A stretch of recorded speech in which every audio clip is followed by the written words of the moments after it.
Hello, this is Mac. I guess I should start my diatribe off simply with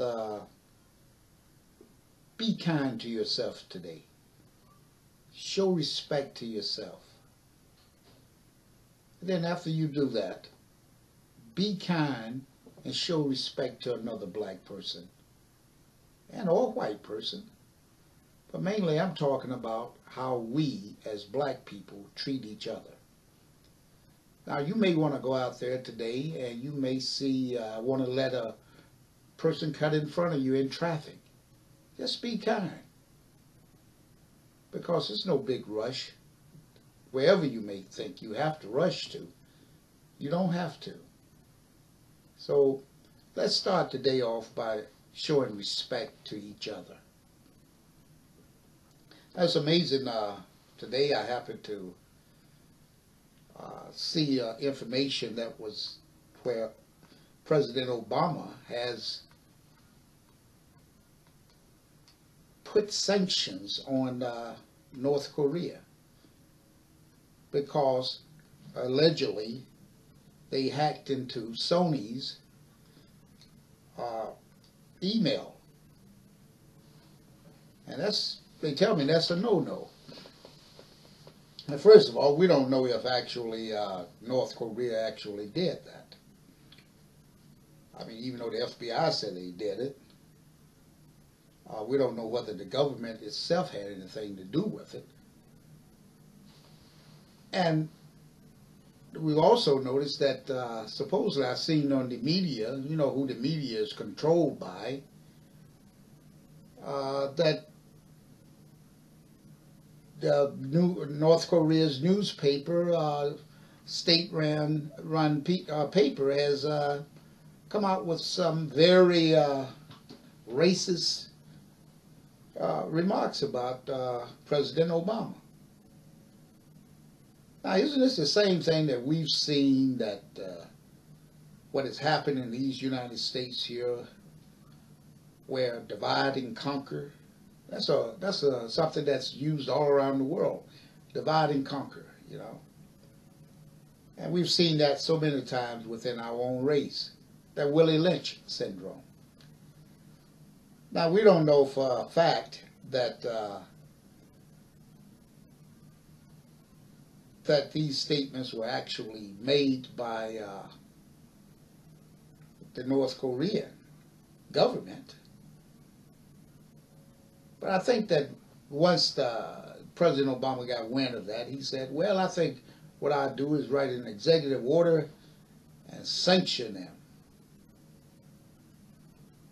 And that's playing right into the hands of the powers to be, so to speak. Now, first of all, we're talking about Sony, one of the biggest and largest record companies, media companies in the world, and also the same company that brought Michael Jackson down, allegedly. I know that Michael Jackson had a lot of issues with them. And shortly thereafter, the next thing we know, Michael has all types of legal troubles. And finally, when they couldn't get him on the legal troubles, whoever was trying to get him, what happens? He dies of an overdose. And now mind you, these are the same people. And who are the people that's in the White House that's controlling President Obama, so to speak? So you put two and two together there.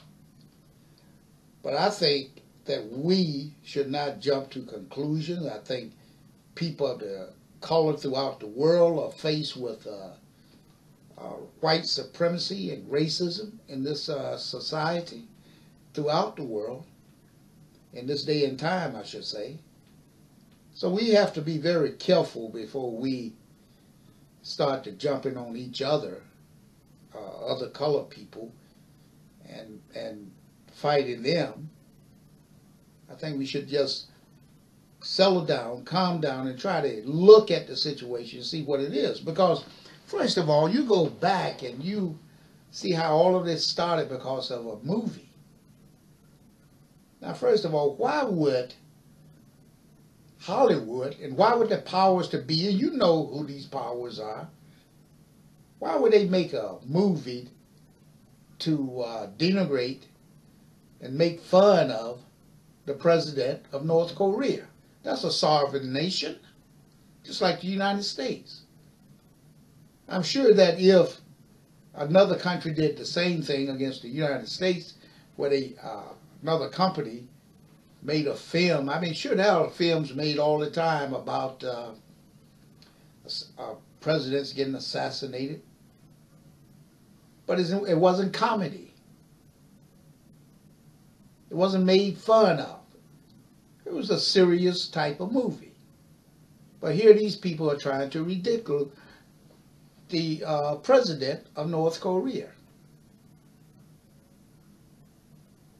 And that's a bad thing.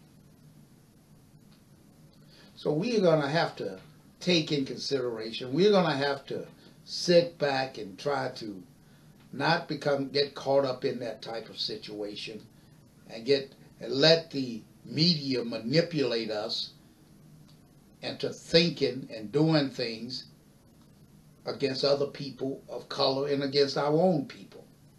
I see the same thing happening with this Cosby situation. You got blacks, first of all, you got somebody manipulating that particular situation, where you have this comedian, Burroughs, who comes out. Now, mind you now, Cosby kind of paved the way for many comedians. And now here you got I'm talking about black comedians in particular. Now here you got one black comedian who's going to try to tear Cosby down, and he rants and raves about Cosby and all the women that he had and blah, blah, blah, and the rapes that he committed. And he has no knowledge of any of this stuff. It's all hearsay. But yet he goes on and on and on, and I believe that he was paid to go on and on and on about that stuff, because it just didn't make any sense. And then all of a sudden, you get all of these women come out of the woodwork and saying that they was placed on Cosby casting couch, so to speak. And most of the stuff I've read and heard, it just doesn't make any sense. I'm not saying that Mr. Cosby didn't have any type of relationship with these people. I don't know. But I know he probably didn't rape them. He probably didn't drug them. Why would a man of his status have to stoop so low to get a woman into bed? It doesn't make any sense. That's something that we should think about. And all of these other, quote, black, unquote, reporters out there, anchor persons out there, who are writing and talking about this and putting the man down, I think you should just sit back. And why should you call Mr. Cosby out and ask him to come and speak out and make a statement about what has happened? I think that's ridiculous. I mean, if anybody know anything about law, they should know that you keep your mouth shut and let your lawyer do your talking for you. And that's the way it should be, whether you're guilty or not. And if anybody in this country here, black person, who doesn't know that, then something's wrong. If you go in there and you start opening up your mouth, saying whatever that you think you are being helpful and you know you're innocent or whatever, and you're going to start talking, they're going to take that and twist it around and make so many lies. And you go to court, who they going to believe? You were the lying police officer.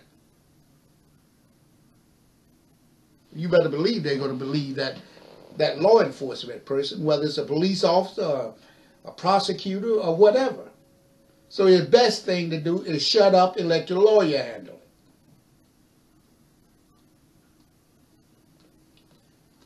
And this is something that we don't do often enough. We want to go in, we want to run our mouths, and we want to talk and say this and say that. And at the same time, while we are doing that, words are being taken and misconstrued. Well, have a great day today. And again, be nice to someone. And in particular, be nice to yourself. Thank you.